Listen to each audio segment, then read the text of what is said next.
Welcome to another episode of Rocking with Kam. I am your host, Cameron Tovar. Today we are here in Las Vegas, Nevada.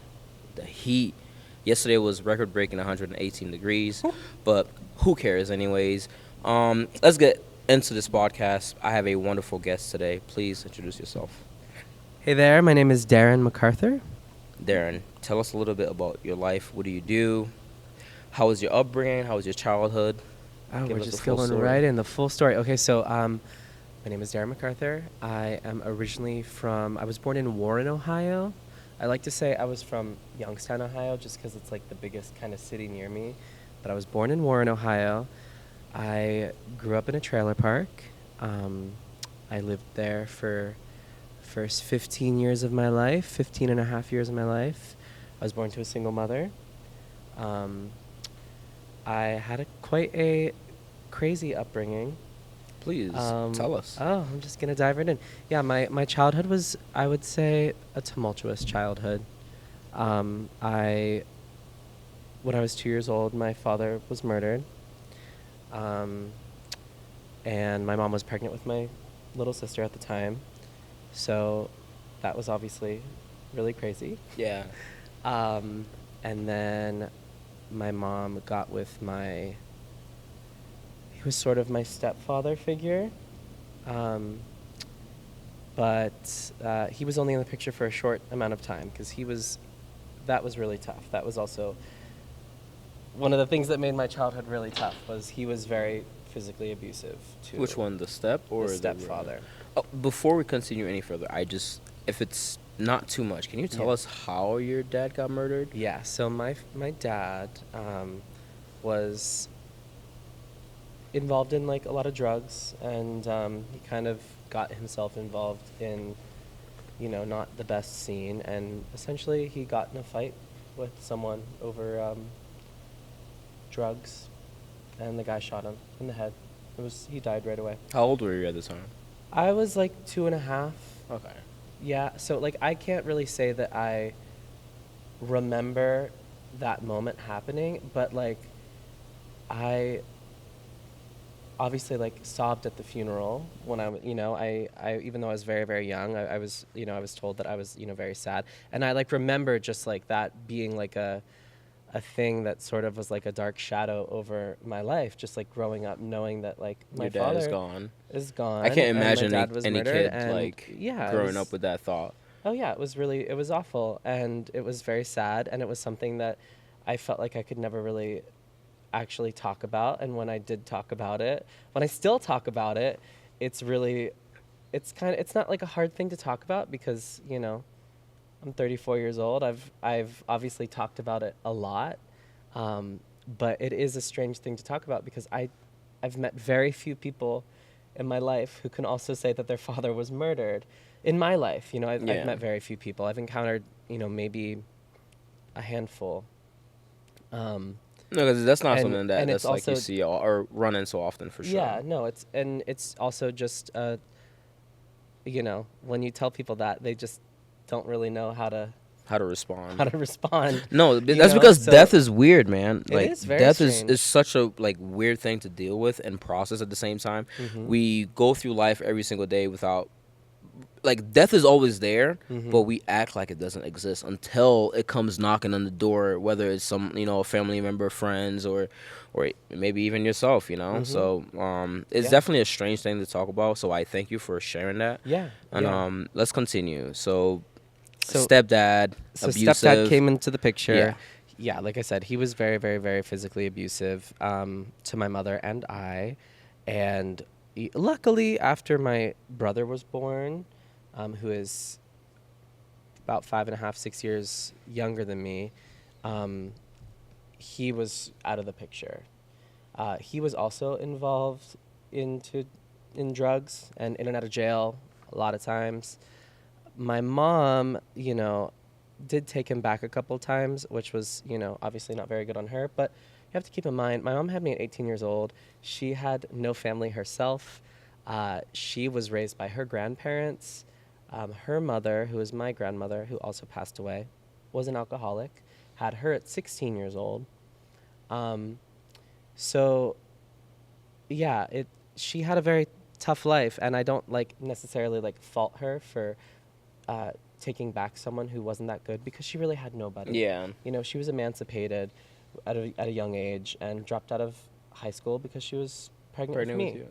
So yeah, that was a little bit about that. Okay. How did you find dance through all of that? So I was always very artistic Mm-hmm. as a child, and Hold up. I'm sorry to cut you off, but I don't think that you stated your credentials. Like, what do you do? Like, Okay. I think the people want to know. sure. So my name is Darren. Yes, I said that already. I'm a dancer / actor / choreographer, teacher, and I also am an MC / scrutineer / judge at Legacy Dance Competition, Dance. which is how we met. Yep.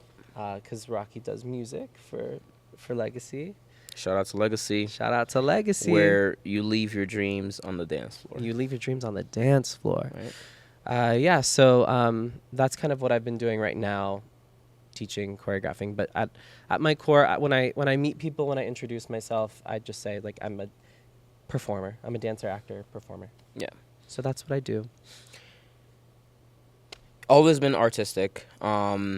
How did you find the love for dance? Where did that come from? Because there's many different forms of art. I don't know if you were like, very good at drawing, very good at playing like music. Like, Yeah. what was it? What was your foundation, your base? So like I said, I've always been creative, artistic. I think personally, I believe that when you go through a lot of things early on in life, like I think people who go through a lot of things can find escape in art. And for me, like my first love before I discovered dance was painting, drawing, very, very artistic, very creative, and it just focused me. I also really did have like a love for like movement and dance. And like, for instance, if I was at like a party and like the cha-cha slide was playing, like I used to love to do the cha-cha slide, the Macarena, like all of those like line dances. Speaking and of line things. dances, you Yeah. taught me a new dance today. The Cleveland Shuffle. The Cleveland Shuffle. Yeah. I don't know if anybody out there is or have ever heard of the Cleveland Shuffle, but it was a really fun dance you taught me, and I can't wait to do it at the next party that I'm at. Yeah, you gotta teach the people. Yeah, teach the people, right? Yep, Spread teach the word of people. Cleveland. Spread the word of Cleveland. Spread the word of Cleveland. Yes. But yeah, it's the best. It's the best line dance. Yeah. So always sort of artistically, creatively inclined. Had actually wanted to dance. I really, really, really wanted to dance for a couple years, and I guess it just was never anything that like occurred for like to my mom to enroll me in. But I actually had some friends who at my school were dancing.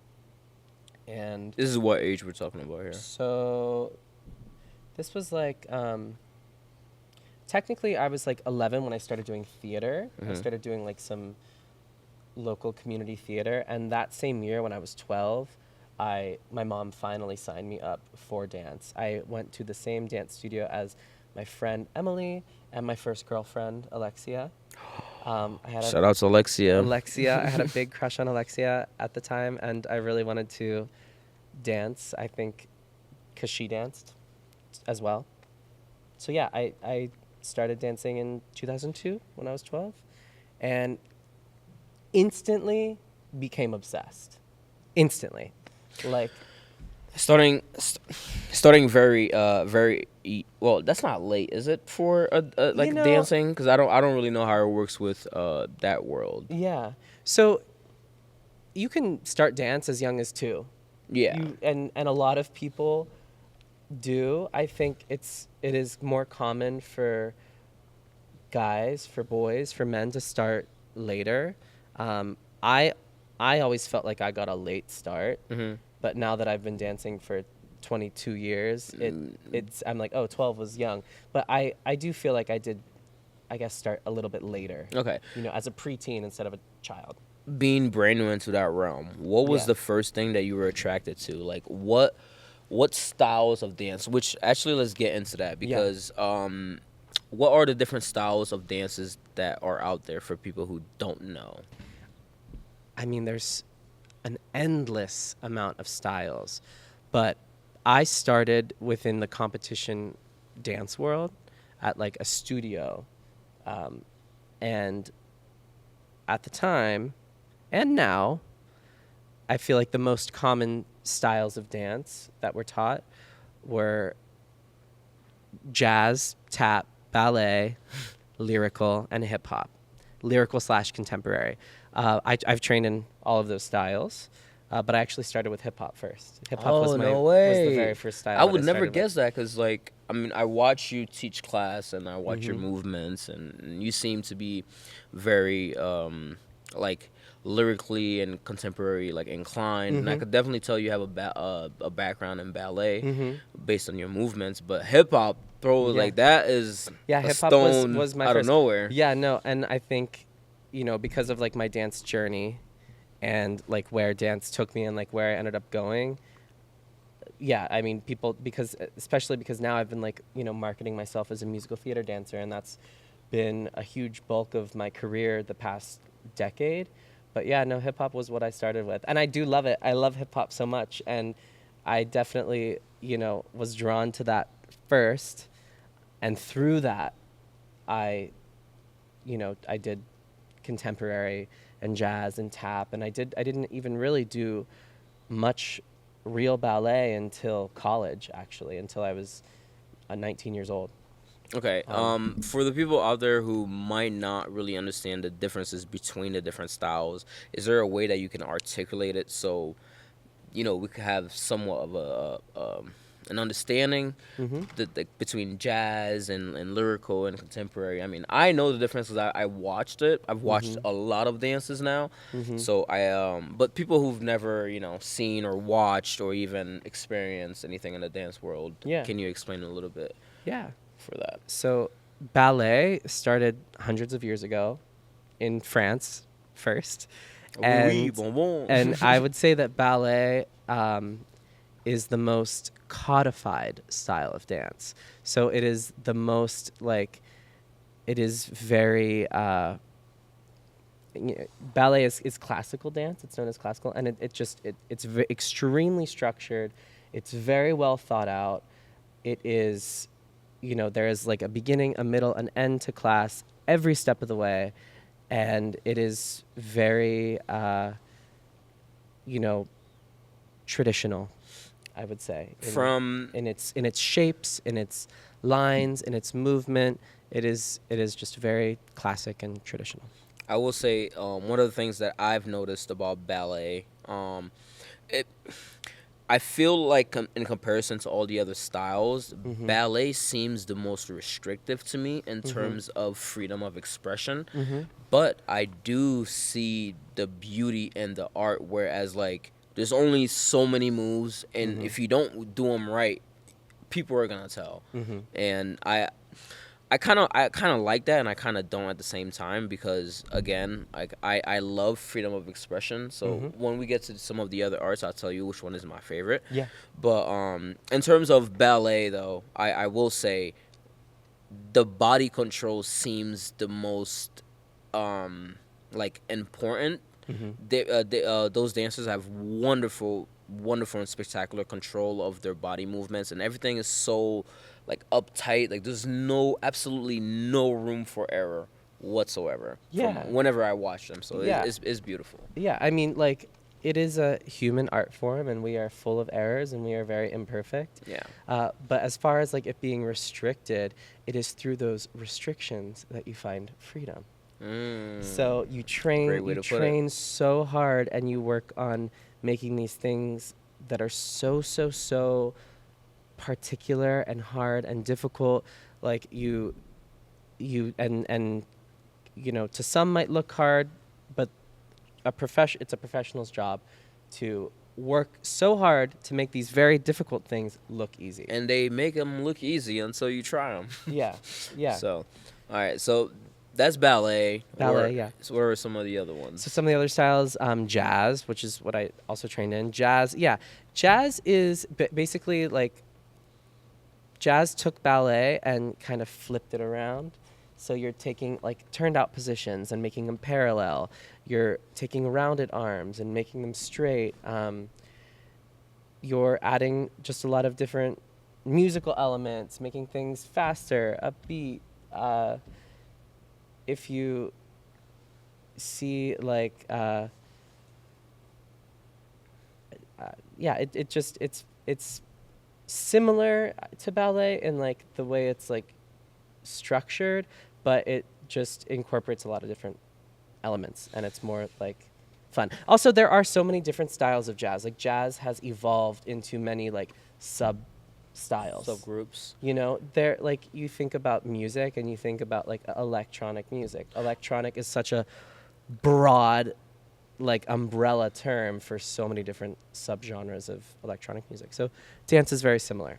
Something that comes to my mind when I think of jazz, like weirdly, I don't know why, but I always imagine what are they called? Is it a peacock? The one with the huge feathers. Yeah. Right? It's a peacock, right? Yeah. You know how when they do their dance for like their mating? Uh-huh. That is what jazz is to me. Yeah. That flashiness. Oh, that, totally. that Absolutely. boldness, that Absolutely. expression. And that is a really great way to put it. Yeah, so So where ballet is a white dove. Yeah, and jazz is is a peacock. Is a peacock doing his dance. Little mating dance. Yeah. That's absolutely. amazing. So jazz is great. Jazz is great. And tap, obviously, tap shoes. Okay. Percussive. All right, let's get into tap, right? Because tap, I have a weird love and hate relationship with tap, right? Yeah. When it's solo, unless it's really, really good, it's weird to watch tap. Like, the reason why I say it's weird, a lot of times, is the feet that's doing the movements, right? But the upper body is just there. So it looks when it's solo, it looks sometimes a little bit weird because there's not much that they could do with their upper body while their feet is moving so fast. Yeah. But when it's a group of tap, oh my gosh, it's so beautiful. When they're in sync and you hear all the noise. What is it? 3 C's? What is it? Crisp, clean, and clear. Oh my god. When that happens, it's weird. It just sounds and looks right. Yeah. So that's why I say I have a weird love and hate relationship with tap. And also, please explain the difference between clogging, right? Is it called? Yeah. Clogging and regular tap. And So- where did clogging even come from? Oh, you know what? I wish I knew more about clogging, to be quite honest. That is one style that I can say that I have never trained in. I've never trained in clogging. I know that they loosen their taps on their shoes, so it has a different sound. Like It has you like can an extra like exactly. or if tap is one sound, I feel like clogging is 3 and 1. Literally, yeah. Yeah. Absolutely.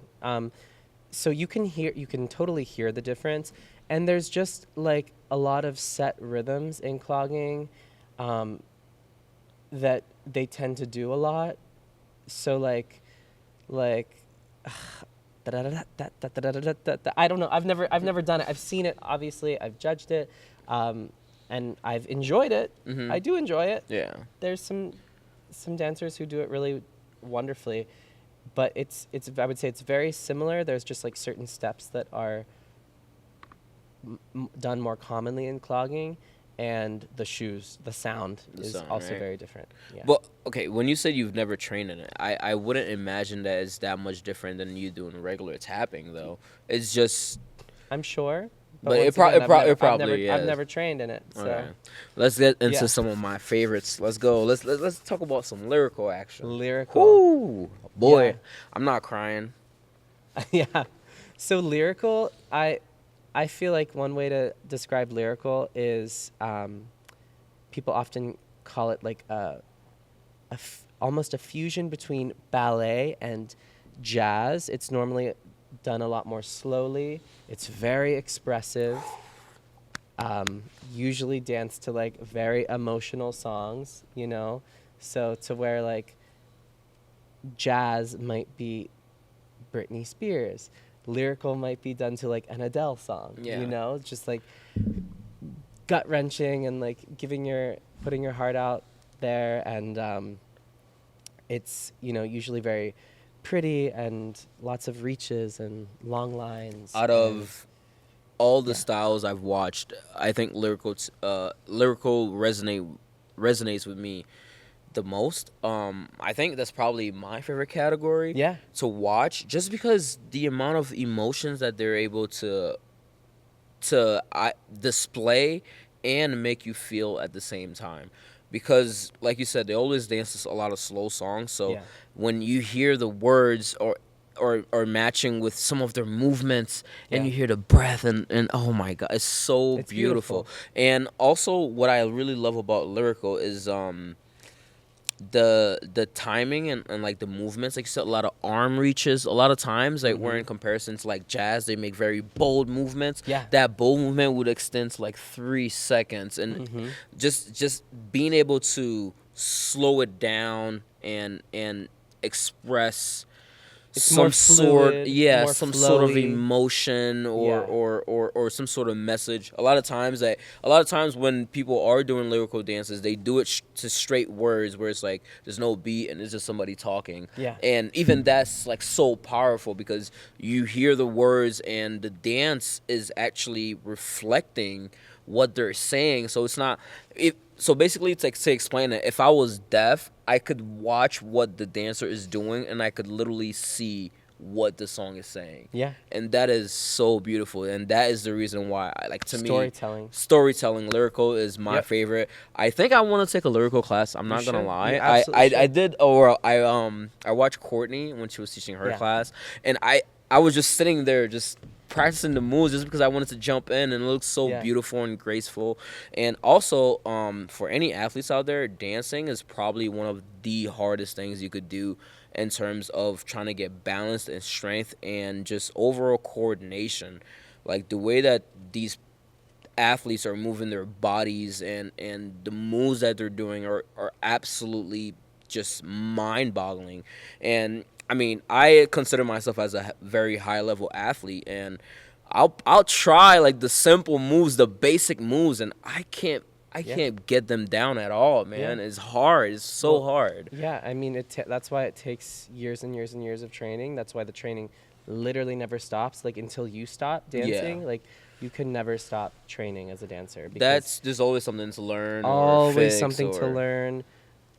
I mean, the learning never stops with dance, and it is very detailed. Like you wouldn't think that like a tendu, like starting in 5th position and just pointing your toes and then bringing it back to 5th would be that difficult, but there are so many things within that one move that takes years and years to master. Okay, I've been working with Legacy Dance Championships for 3 years now, and I think every single year I practice my pirouette, and I still can't get it down. It's just, pirouettes are hard. For people who don't know, it's literally one spin back to center.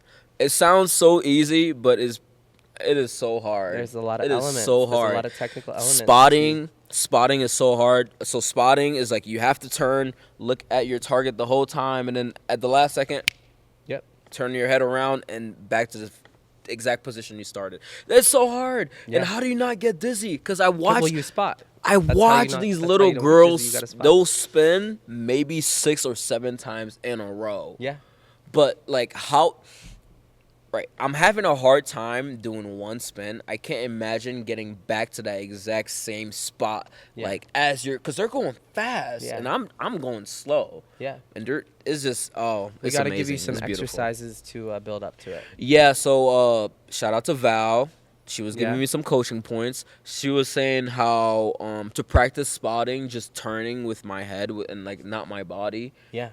And like get used to that. And also one thing she was saying is like practice with a target way closer to me instead of, because I was practicing here and I'm trying to focus on camera, and I was trying to make that my spotting spot, and every single time I turn around I'm like, oh my gosh, my eyes needs to find a camera.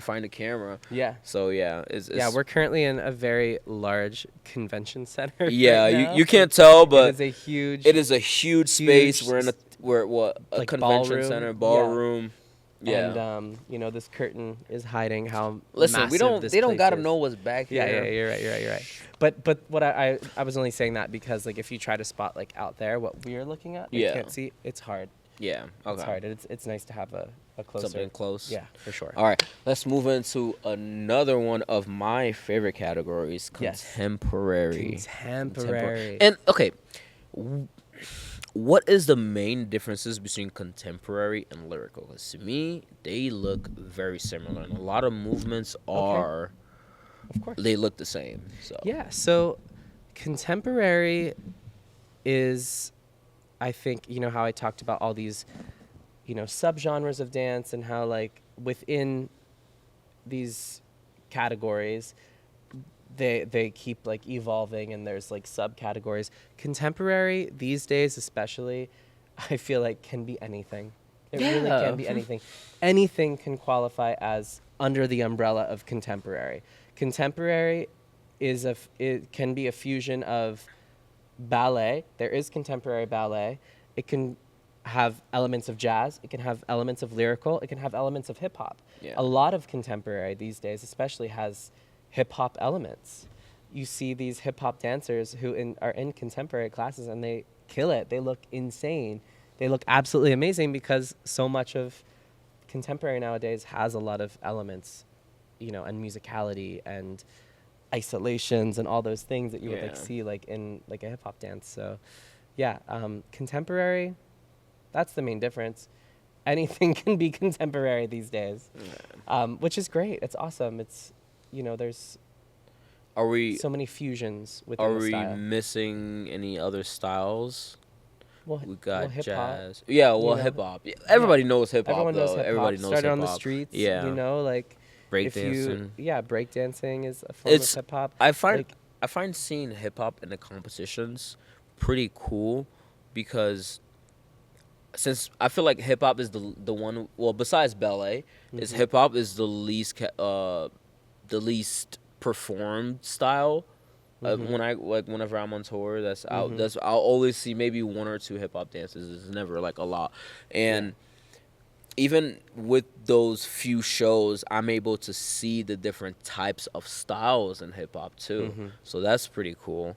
But everybody should know hip hop. Of course, yeah. It's pop, drop, and lock it. No? I think it's one of the most exciting. I don't ones to watch. Really? like. Exciting though. Like, exciting when it's group. Exciting. When it's group and it's like hyped up is great. Yeah. But when it's solo, also the movements looks weird to me. Really? Yeah. I think if it's done right, I think it's the most exciting because it's normally done to upbeat music, like it's, normally like happy and fierce and like it makes you want to get up and move. Yeah. Okay, so we've covered the styles of dancing. Yeah. Let's track back to your life. Okay, My so life, okay. You're 13. You started dancing because 12. I started when I was 12. And it was instantly fell in love. Also, you were in love with that girl that was in your class. Yeah, which is funny because I'm gay. So we'll talk about that a little bit later. Yeah. But we don't even need to talk about all that. But yeah, I think going back even further to like my childhood and everything, I think dance came into my life at a really good time because I think those years are very developmental and, you're starting to grow up. I was about to become a teenager. I think I found dance at the perfect time and it was just such an escape for me and something that and I still, like, nothing focuses me more than a dance class. So, yeah, I found something that I loved, that I was passionate about, that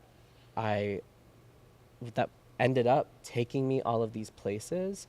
And I think that when I started, I worked really, really, really hard. I progressed pretty quickly. I wasn't very good when I started, honestly.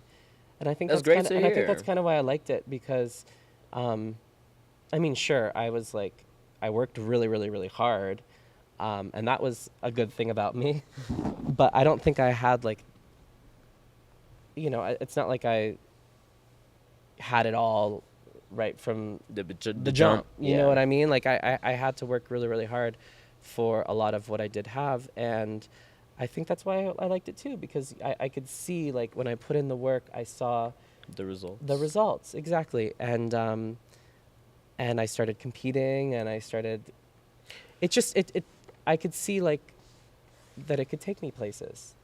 So, And yeah. how was it being like a very few boys in the Hmm. dance world? Because there's very few many. Very It is few. very female dominated. So how did that Yeah. make you feel? How do you feel that changed you as a character? Because Hmm. obviously, most of your friends will be girls, Hmm. and Yeah, yeah. I mean, for me, that was never a problem, because honestly, like, I always befriended girls. I really got along well with girls. So that was never a problem. I actually kind of liked that, you know what I mean? But also, I was really fortunate to go to a dance studio where there were actually a lot of boys. We were very rare, Really? compared to, like, other In a studios. small town in In a Ohio. small town in Ohio, my dance studio, like, throughout high school, there were 4 boys in my class, which is a lot compared to Yeah. a lot of studios You where see there's 4 boys in none. one competition. Exactly. If you're Amongst lucky. 4 different Yeah. studios, you know.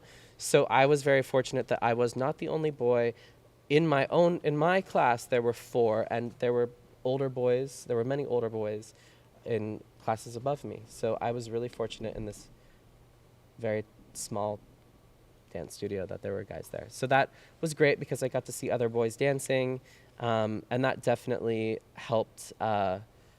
Seeing these other guys, looking up to these older men who are very, very talented, it helped. It helps.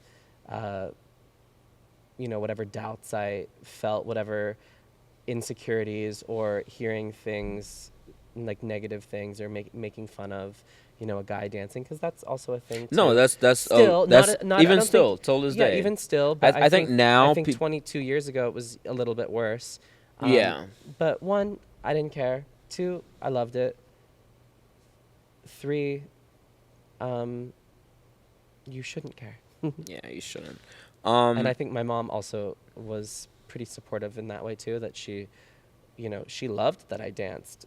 When I started dancing, she also, like, loved it. was And very she, supportive. yeah, and she That's great. saw you know, how hard I worked, how passionate I was about it. Shout out to she Mommy was, Darren. yeah, she was supportive in that way, for sure. She encouraging. She was very encouraging. How did you now end up at the Big Apple? In the Big Apple. Yeah, so okay, so kept dancing all throughout high school. When it came time to graduate and, like, decide what I wanted to do, Where you wanted to go? where I wanted to go, I think, by my, I would say, sophomore and junior year of high school, definitely by my junior year, sophomore year, like, I knew I wanted to dance. I knew I wanted to dance professionally by the time I got to high school. I knew it. And I didn't really think that college was in my cards. No one from my family had ever graduated high school. My mom didn't. My siblings, who are both younger than me, never did. So I was unique in that I even graduated high school, let alone go to college. Like, that didn't seem like I had no money. We didn't have any money saved up for college. Like, we didn't have any, like, financial planning like that. But I did, and I was fortunate to go to a Catholic school in high school. And they were like, "Oh no, you're going to college. Like, you've got to go to college." Like, they had a 100% college forthgoing rate. You were now about to I break. was not about to ruin that for them. So they were very encouraging. And I also think that around that time, especially, like, there were, like, a lot of really good dance programs that were, and more dancers were. It was becoming more common for dancers to go to college. Also, like, in America, like, there is that belief that, like, college is very important. Yeah. And I do think that it is important. So yeah, what I was gonna say was, I start hearing in my head, like, you need to go to college, you need to go to college. So then I start looking into these dance programs, and I started going the college route for dance. And Okay.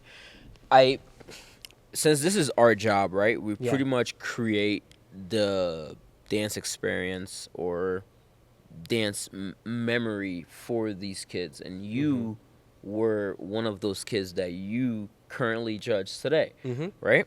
How did you feel growing up through the dance world? How I'm trying to imagine what it was like being a kid in front of these lights, in front of the stage, in front of these judges. So can you relive that for us a little bit?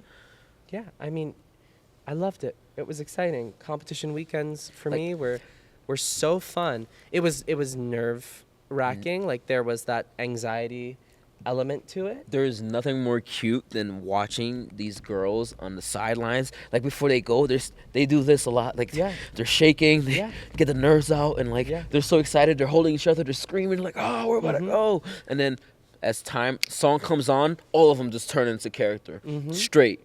And so yeah, man. How was your senior year? Like, how did that feel for you? Because you know that I know, well, at least I know that senior year after senior year, a lot of these dancers don't pursue it Afterwards, yeah. So, how was it for you? Like, you had it in your mind that, okay, I'm gonna do this after. I'm Yeah. gonna do this after. So, did you any at any point in time did you have any doubts about, can I make this Of my course, life? Can yeah. I? So, I very much had how was doubts. senior year for you, man? Well, senior year of high school for me. So yeah, I mean, that was when, like I said, I had known I wanted to pursue dance. Come senior year, definitely without a doubt pursuing dance. It just didn't really occur to me that I was going to go to college for dance until my senior year. So I auditioned for 3 programs. Juilliard, which accepts 12 guys and 12 girls a year in their dance program. Oh my goodness. That's it. Like from around the world. Where is that? New York City. It's like the #1 like school. What is it called? Juilliard. Juilliard. It's in New York City. So I auditioned for Juilliard. I auditioned for NYU, New York University, and I did really good in that audition. And then I auditioned for Point Park, which is where I got accepted and where I ended up going. Point Park is in Pittsburgh, and yeah, I made the decision to go to Point Park because of financial aid and scholarships. Of course, I was able to, and yeah, that was really exciting. I guess my senior year, having that, I guess in the second part of the year, having that to look forward to. And yeah, so that kind of like knowing that you're going to college for the next 4 years kind of delays like any other future decisions you have to make about your career because you're going to college for 4 years. Yeah. So I guess back to like how was my senior year? Because some of those people, that was the last time you ever danced. Yeah. You knew that was the last time you'd ever danced with them. Yeah. Oh, yeah. And I know that's something that always brings a lot of emotions. Of course. Yeah. So I will say like senior year, like my dancing, obviously like that was kind of like the pinnacle of like my competition dance year. And it was great. It was awesome. I felt like I kind of rocked it my senior year, like as far as like previous years. And yeah, it was exciting. I got to do one of the competitions I got to do. It was a convention. It was called NYCDA. It's still happening. They just did their 30th year. And it's like it's a great because it's a competition, but it's also a convention. So you get to take a bunch of classes. And I competed in Pittsburgh regionally that year. And I got runner-up for outstanding dancer. Like there was like 3 of us, and then if you got outstanding dancer regionals, you got to compete as an outstanding dancer at nationals. And that was really, really, really exciting for me because I had just graduated high school. I was 19 at the time, and it was my first time on a flight. I had never been on a plane. I had a graduation party. I got some money from friends. I bought a ticket to New York, to fly to New York, flew by myself on a plane for the first time ever and competed as a part of their nationals. And that was really cool because it was kids from all over the country, amazing, like really talented kids who aren't just good at like the routine that they're doing on stage. Like they can go in a class and pick up choreography and learn, which is like a whole nother talent. Okay. And sometimes, I think that it's one thing to rehearse and practice a dance for months and months and months and perform it on stage. That's amazing and great. But to be able to pick up choreography like this in a class is a whole nother skill that I find sometimes even more impressive. I will say that is also another thing that surprised me so much. So for a little bit of detail for you guys, I've watched Darren teach a class, and I've watched other of my coworkers as well teach some classes, and to watch those kids pick up or learn almost like 2 minutes of a song, like a minute and a half of routine, and I think you call it like 10 8 counts or however long, because or the 8 counts or the sequences of movements, right? That's how I'm understanding it. Yeah. So to watch them pick that up in less than 1 hour, it's mind boggling, because I'm standing there, I'm trying it with them, and my brain is just not working as fast as they are. Yeah. And you could tell it's a muscle that you have to train, and it gets better and better and better. Absolutely. It's amazing. It's just like the arts that I love.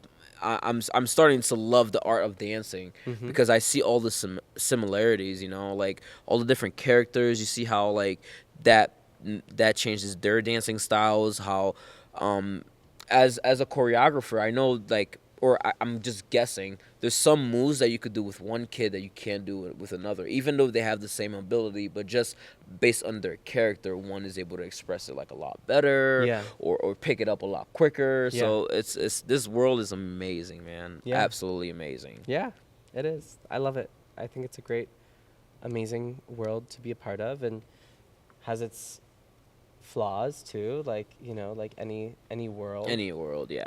But I think I like to focus on the good, because ultimately, like, it's brought me so much good. I mean, and it brought this. It brought this. It brought this. I'm doing a podcast right now. That's pretty cool. All because of dancing. All because of dancing. Yeah. So that's amazing, and I got to meet so many amazing individuals. I will say one thing I really love about being a part of this world, or experiencing this world, is just the artistic side of each and every single one of you. That creativity. It sparks something in me, where it's like I want to take how you guys function on a daily basis and apply it to my life, where like something so small, just even what you wear, like you guys are just so free to express yourself, and I really look up to that, because I come from very traditional world, very rigid, you know what I mean? And so yeah, I'm finding this new piece of me through you guys. Yeah. And I'm loving it, man. Yeah. And I can't wait to apply it to soccer, to martial arts. Yeah. Because I think overall it will make me a better athlete and just a better person. Yeah. You talked about that you were gay.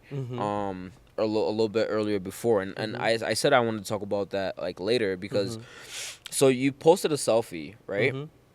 And a selfie with me, and like I posted on my story, and a couple of my friends had saw it, and like one person had texted me something, and like, and I know that person doesn't really like gay people, and he said something about it, and and like I sat there for a while and I thought about it, and I'm like, that's kind of crazy, because you're such an amazing person. Oh, thank you. Thank you. And like, just because of whatever your preferences are, that someone is willing to overlook who you are as an actual person, and I hate that. Yeah. And that sucks. And I mean, I hate that too.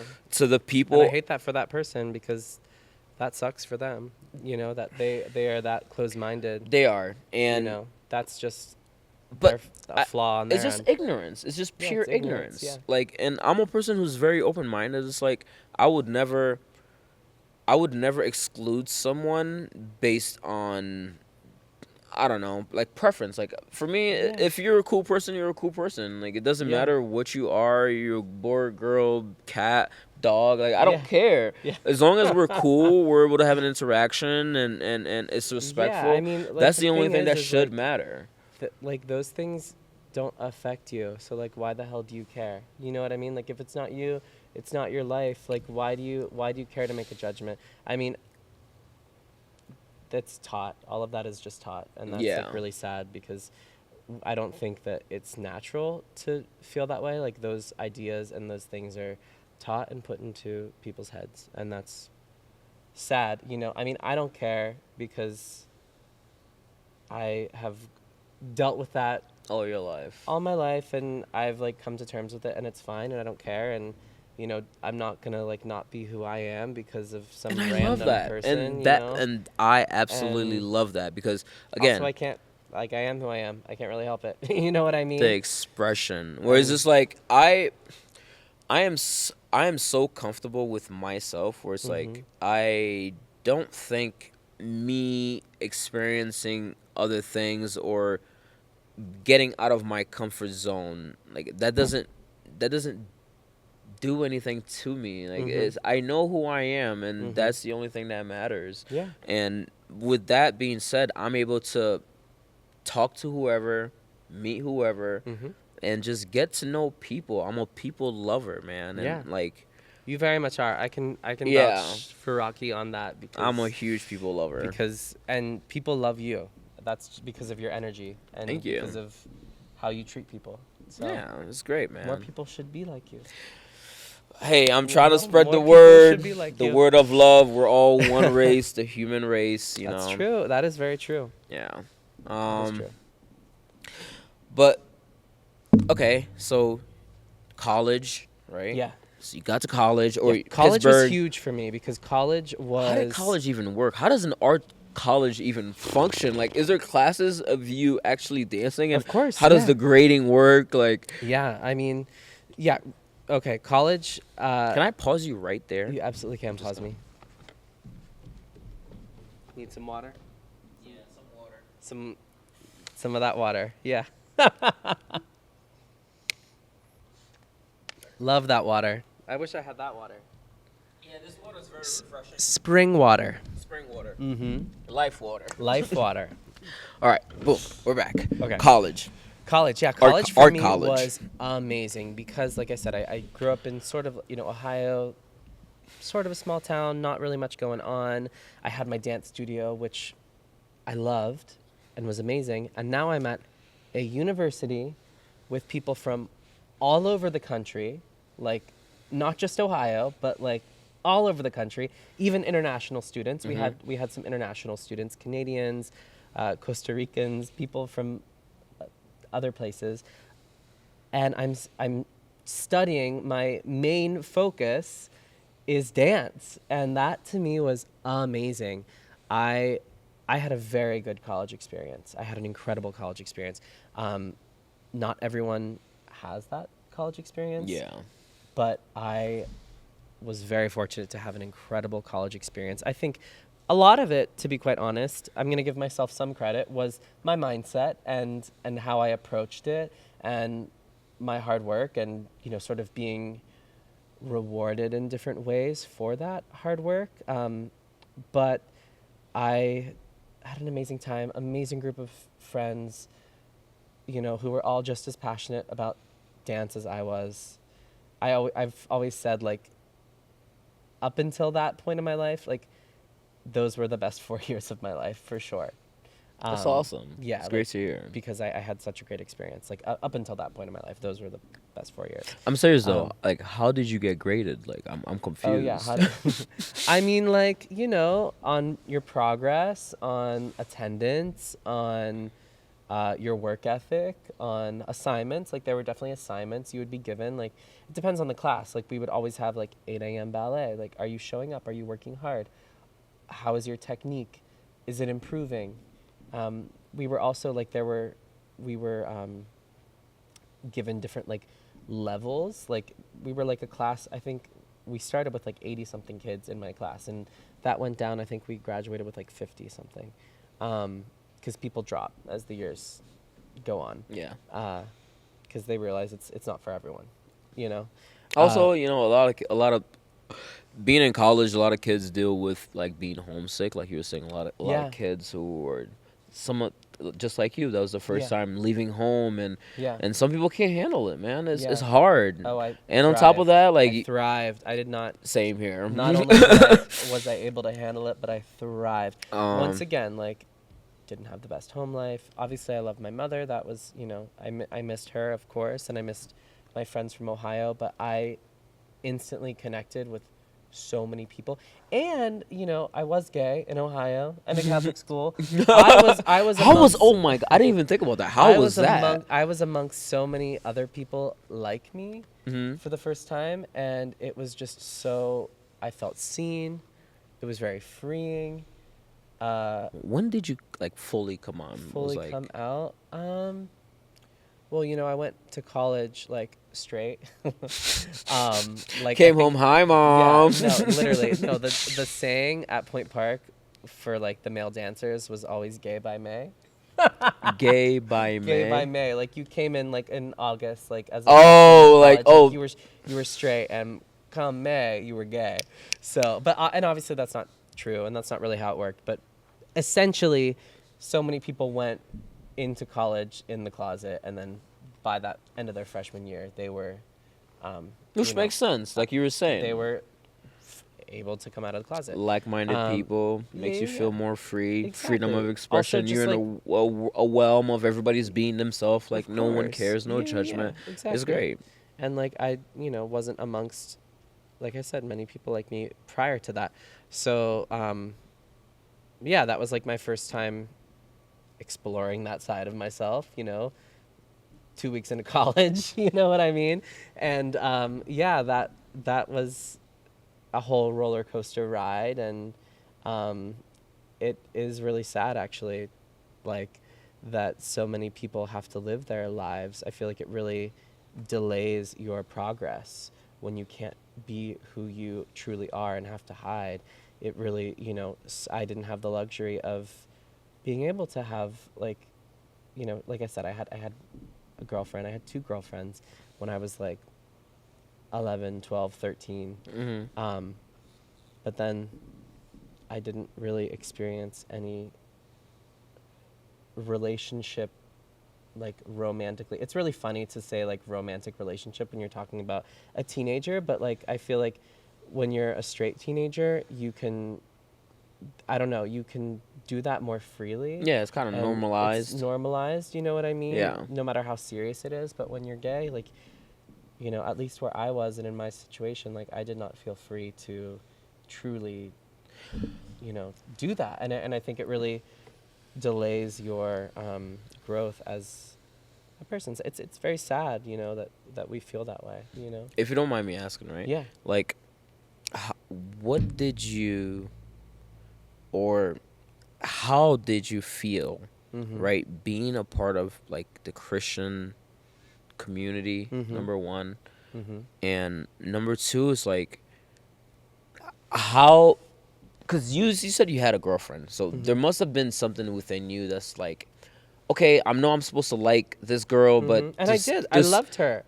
So how did you feel like there was something missing? Yeah, I mean, like I just thought she was awesome, and I liked her, and I still like her, but Yeah. but like not in that way. Also, like you're a kid, like you're just figuring all that stuff out. Yeah. Like, you don't really know, So I just was like figuring it all out. Like I definitely had feelings for her. I just want to know was a definite moment Yeah. when you're just like, this is not me. Like, Yeah, I mean, I think I always kind of struggled with it. I think, also, here's the thing, is you can be gay, and then you can have certain interests that are often associated with being gay, and one does not equal the other necessarily. I just happen to have a lot of those interests that were associated with being gay.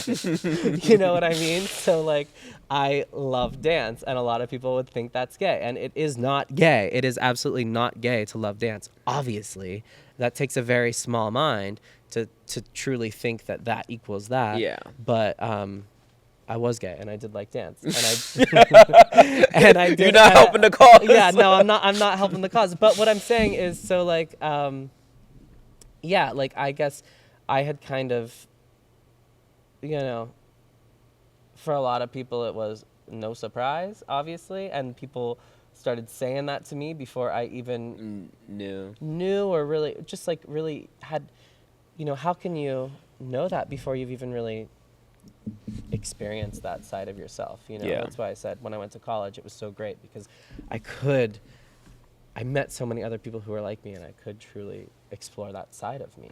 You know, It's amazing. which was great. That's awesome. Yeah. So boom, 4 years college went 4 years of college. great. Yes, went great. My senior year was actually very rough because I did have a very serious injury. I broke my foot. I had to get Oh wait, two wait, rods hold in on, my hold on, hold on, foot. hold on. Yeah. That's perfect. Let's talk about the injuries that you Yeah. guys get, because I see these little girls or these grown Mm-hmm. girls doing all these tricks and they land them every single time. Yeah. Very rarely do I see someone get injured. Mhm. But I know that obviously through the learning practices, like there is a lot of injuries that happen. Can you talk to us about any major injuries that you went through, or any Yeah. majors that you've actually like seen some of, like, because you judge, so you seen some stuff and Mhm. you know, back in the studio. Yeah. I please Yeah. tell us. I mean, I've sprained ankles. I've like stoved and dislocated toes. I've broken toes. I have pulled calves, hamstrings, muscles in my back. I've thrown my back out of place. I've like done stuff to so many parts of my body. Like I honestly like messed up my knees at points. Like I've literally like messed it all up.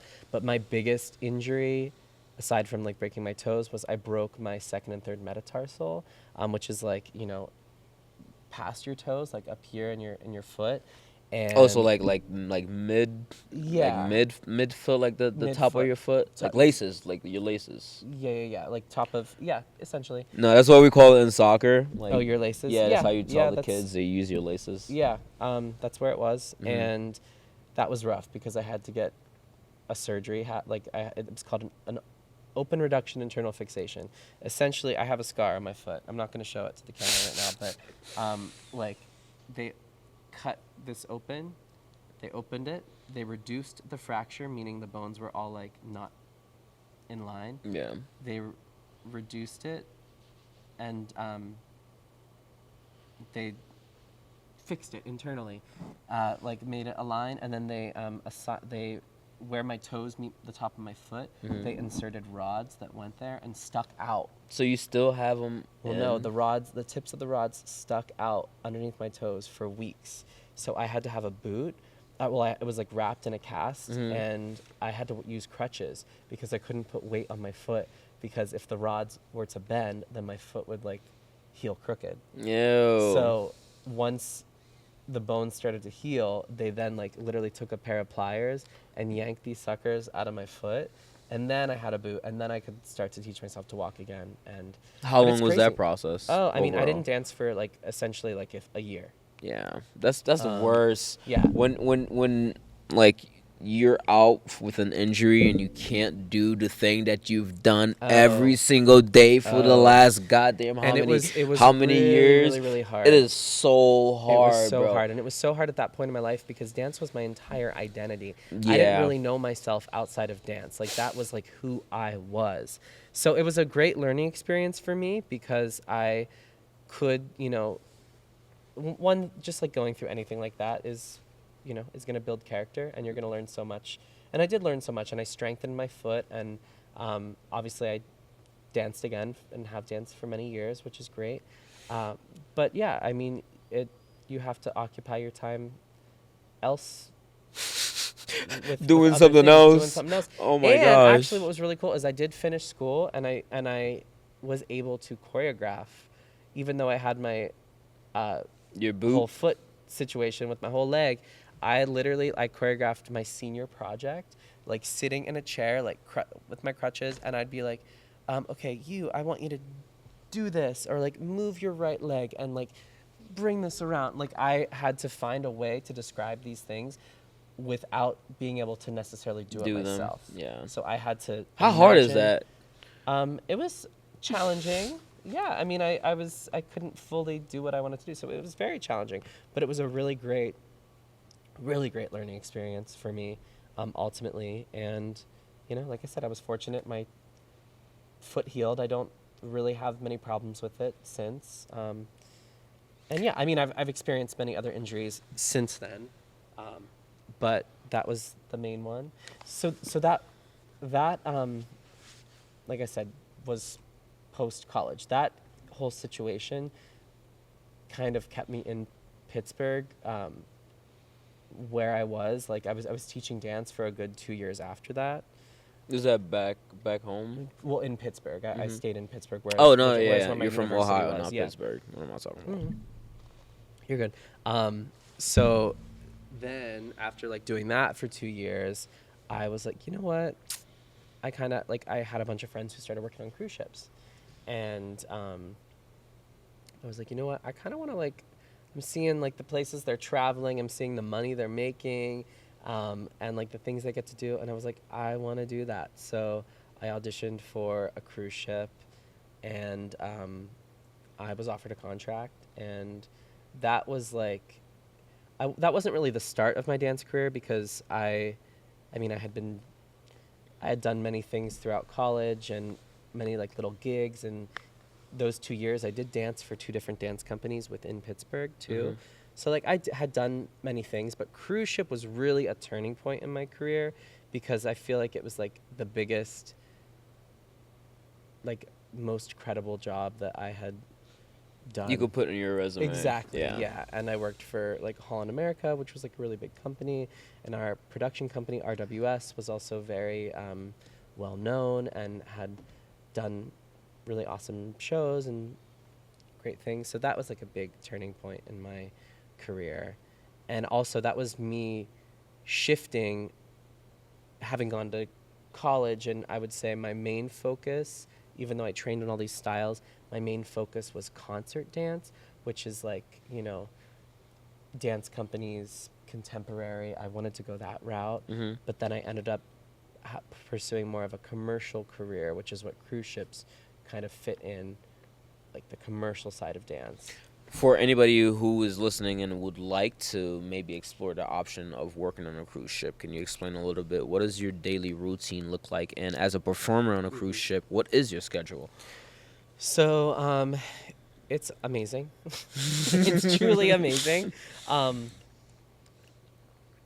Schedule wise, like, so I was in New York for 6 weeks. That's where I learned I think we did 4 or 5 shows on my first contract. You learn like 4 or 5 45-minute full-blown productions within that 6-week period in New York City. That's a lot. Yeah. And then my first cruise ship contract, they flew us to Copenhagen. Oh. And that's where we boarded our ship. And then we had our whole teching process where like we basically took like a week or a couple days to like tech each of the shows. So that process was like about a month. What do you mean by tech? Teching, so like you're on the stage for the first time, you're wearing the final costumes. run through. Yeah, so like you've learned the show and everything. Now you're on the stage, you're using the sets, you're using the costumes, you have all the lights, so all of the technical elements. Okay. Yeah. Teching, we use teching as like a verb, but it's like you're kind of doing the show as you would on the stage, minus an audience, until you open the show and then you have an audience. Nice. So yeah, that was that. So that whole, you know, that's like the hardest part is like all of that work, because those days were long. You know, you're rehearsing from that bright and early in the morning till like the evening, you know, 6 days out of the week. I mean, it really was nonstop and crazy. And then you get on the cruise ship and that's also exhausting. But then once you open the shows and your tech process is over and you've installed your shows, we would, like, I don't know, maybe work like 3 or 4 days out of the week and then have a lot of time off. Nice. And yeah, I mean, it was really awesome. We would teach some like ballroom dance classes and stuff throughout the week. How many times or how many hours during how many hours a week would you perform? So you would normally perform, like I said, maybe 3 or 4 days out of the week. And those days you're performing how many shows? Usually like 2? 2 shows, but it's like, you know, a 7 o'clock and an 8 o'clock or something, or like a 7 o'clock and a 9 o'clock. So there's like a little bit of space in between, Um, And you do have all the morning to do and you have whatever the you whole feel morning. like. I mean, yeah, like you have to be like responsible. Like I normally didn't ever drink, or like if I did drink, I'd have like one. I couldn't get crazy before a show night. Yeah. Some people could. Everyone's different. Hmm. But I didn't like to drink the night before I had a performance, just because I wanted to do good. Yeah. And nothing wrong with and that. I'm really good, and always have been really good about like warming my body up, and making sure I stretch and I'm warm, so I hopefully don't injure myself. Because even if you do, you can still get injured. Yeah, stretching doesn't prevent injury, Yeah, but you should do it you because should it do it. does Well, help. it definitely helps. I 100% say, like, people say that stretching doesn't prevent injury. Yeah, but most of the times I've been injured is when I wasn't stretched properly Yeah, or no, warmed it up. does. It does. I think stretching and warming up does prevent injury, of course, but you can still like anything. Yeah, anything can happen, especially when you Stretching isn't dance gonna and help you. when you play sports. Exactly. Like Yeah. if you trip over something and twist your ankle or break your foot, like, well, you tripped over that thing. Stretching isn't gonna help you. You know what I mean? Yeah. But if your muscles are tight and you try to execute, a really high battement or leap, and you didn't stretch, then yeah. Also, You another could thing, have prevented another injury thing by I stretching. really like about like your dance world, you guys have so many fancy names to describe your movements. Oh, Like yeah. whatever you just said right now, A battement. a battement. Yeah. Like, or those words like from French. right? Because Yeah. they all do sound like French words. Yeah. Battement, rond de jambe, Rond de- plie, yeah. tendu, port de bras. Plie means cambre. fold. Yeah. Yeah. Oh my gosh! It makes Or sense. to bend, yeah. To bend, yeah. Yeah, so like ballet is It's definitely a French thing. it started in France. A lot of those terms are ballet terms, and ballet is like the root of a lot of those styles of dance. So ballet is very much like, the root of jazz and lyrical and a lot of contemporary. But once again, I said contemporary is like a fusion of many styles of dance. So it's like, Today, my friend Charlie said something so funny today.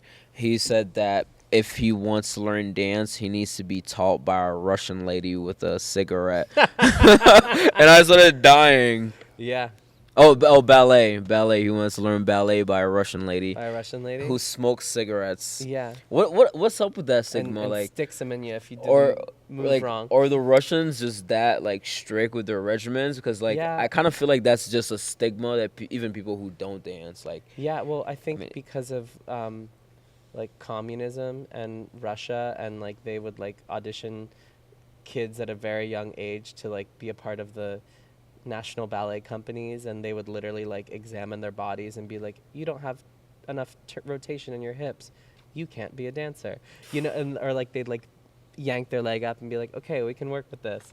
So yeah, I think communist Russia was it produced a lot of amazing dancers. A lot of amazing athletes. Yeah. You should have seen their wrestlers. The wrestlers are insane. Yeah. Even until now, like. But it's just because they were selected from a very young age based on their facilities, which can very much impact, your abilities. Mhm. You can obviously work and train very hard, but if, you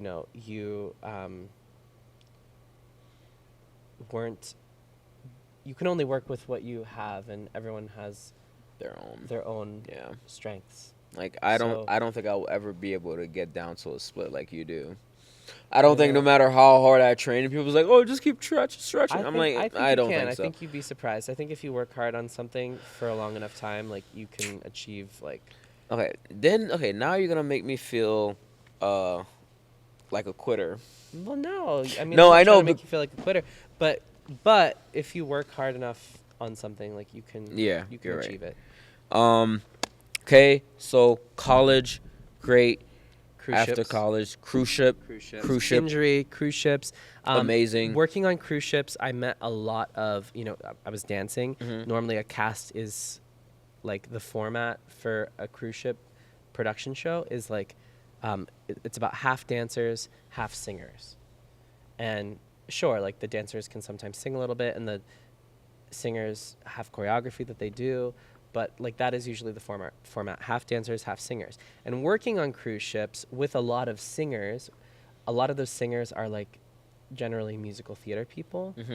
And you know, I'm working so closely with all these singers, and a lot of them I would have to say like they were the ones that kind of really motivated me to start to pursue musical theater. And cruise ships already being a very commercial form, like a commercial job to have, or under the umbrella of like commercial dance, musical theater is very commercial as well. And you know, basically like a lot of my friends, my singer friends were telling me like, you should start to audition for these shows because you would be great. Like you'd be great in like Newsies, or you'd be great in like, you know, I don't know, West Side Story, or like other shows, you know? So I was like, okay, yeah, you're right. Wait, speaking of, Yeah. I know they read your credentials like Yeah. when you're judging. What are some of the cool things that you've done? Some of the cool things. Or just some of the shows that you've worked? Well, yeah, so after doing cruise ships, and so I moved to New York in 2017, and I just started like auditioning for musical theater shows, and ended up doing, that's kind of like, you know, leading me into this, ended up doing quite a few shows. So I did Newsies twice at a regional theater, at 2 different regional theaters. I've done Elf the Musical, I've done Saturday Night Fever, I've done An American in Paris, South Pacific, Bandstand, Cinderella, The Prom. I believe that's it. Nice. Yeah. I also did do some community theater when I was younger. So I did, well, that wasn't really professional. I mean, it was kind of professional, but it wasn't. But I did do some other musicals when I was younger.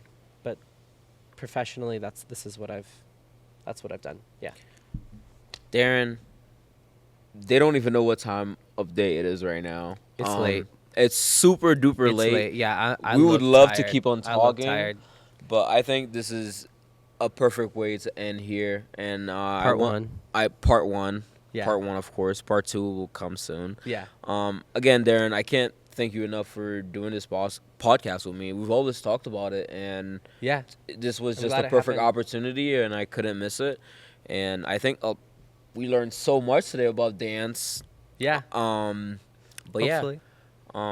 thank you so Great. much, and Thank thank you, you Rocky. guys for Thank you. This watching is our really episode. cool. Thank you get for to do rocking this, with so- Kam, and see you guys next time. Yeah. Thank you, Darren. Thank Appreciate you. it.